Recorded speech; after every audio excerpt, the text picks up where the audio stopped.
শুন বাপু, মানুষের দুনিয়াতে অনেক অদ্ভুত ঘটনা আছে।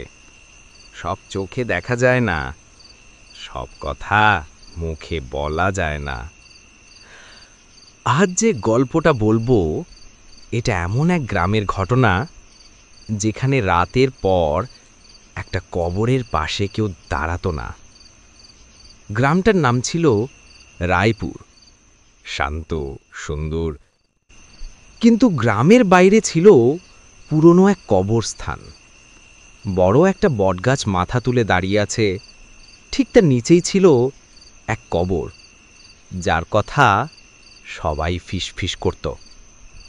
লোকেরা বলতো, অমাবস্যার রাতে কবরটার উপর বসে থাকে এক সাদা শাড়ির বউ। তার গলায় কালো ধোঁয়ার মতো ফিসফিস শব্দ। কখনো দেখা যায়, কখনো নেই, কখনো ছিলই না নাকি। গ্রামে থাকত করিম নামের এক ছোকরা। সাহসী, ভূত টুত সে কিচ্ছু বিশ্বাস করত না। যতই বলো, আরও বেশি হাসাহাসি করত। একদিন করিমের বন্ধুর বিয়ে। গান, ঢোল, নাচ। রাত অনেকটা কেটে গেল। হাঁটতে হাঁটতে ঘরে ফিরবে, কিন্তু তার বাড়ির রাস্তায় তো ওই কবরস্থান পেরিয়ে। বন্ধুরা বলল, করিম, সকালে যা, আজ যাস না। করিম হাসল, ভূতেরা বিয়েতে গেছে, কবর ফাঁকা। যত এগোচ্ছে তত নেমে যাচ্ছে ভয়ানক নীরবতা। চারদিকে গভীর ছায়া। পাতা না নড়লেও মাথার উপর কানে কানে শব্দ। করিম কবরের সামনে এসে দাঁড়ালো। চাঁদের আলোয় দেখল এক বউ বসে আছে কবরের ওপর। ধীরে ধীরে চুল আঁচড়াচ্ছে। কোনো শব্দ নেই, কেবল চুলের সঙ্গে কবরের মাটি ঘষার খসখস আওয়াজ। প্রথমে করিম ভাবল সহ গ্রামেরই কেউ।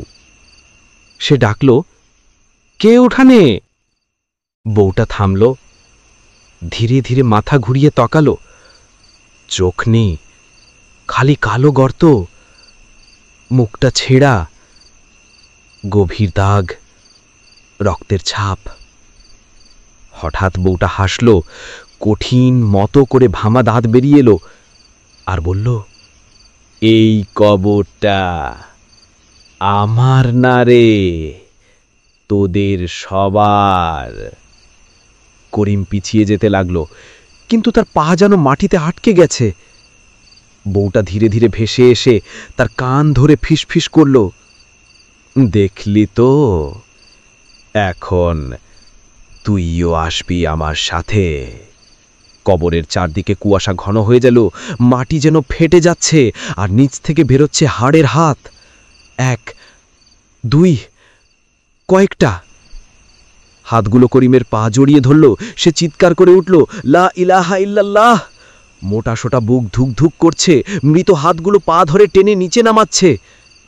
ঠিক তখনই দূর থেকে আজানের শব্দ আরম্ভ হল, আল্লাহু আকবার, আল্লাহু আকবার। আজানের শব্দ কানে যেতেই সেই বউটা কেঁচোর মতো মোচড়াতে মোচড়াতে ধোঁয়ার মতো মিলিয়ে গেল। হাড়ের হাতগুলো কবরের ভিতর ঢুকে গেল। করিম প্রাণপণে দৌড়ে বাড়ি ফিরে দরজা বন্ধ করে বসে কাঁদতে লাগল। গায়ের ঘাম ঝরছে, হাত পা ঠান্ডা হয়ে গেছে। সকাল হলে গ্রামবাসীরা গিয়ে দেখল, কবরের ওপর তার স্যান্ডেল একটাই পড়ে আছে, অন্যটা কবরের মাটির ভিতর হালকা টেনি ঢোকানো অবস্থায়। আর সেই থেকে করিম যখনই রাতে ঘুমায়, কেউ কানে কানে বলে, দেখেছ তো, হিসাব হবে। তার চোখে আজও ভয়। সে আর কখনো রাতের কবরের পাশে যায়নি। আর তুই বাপু, রাত হলে কবরের কাছে দাঁড়াস না যেন। কি দেখা যাবে, কে ডাকবে, কে নিয়ে যাবে, কেউ জানে না। শেষ কিন্তু ভয় কি শেষ হলো, নাকি কেউ তোমার পাশেই দাঁড়িয়ে আছে এখন? চুলগুলো ছুঁয়ে দেখো তো, কারো ঠান্ডা হাত লাগছে কি? Don't forget to like and subscribe. By.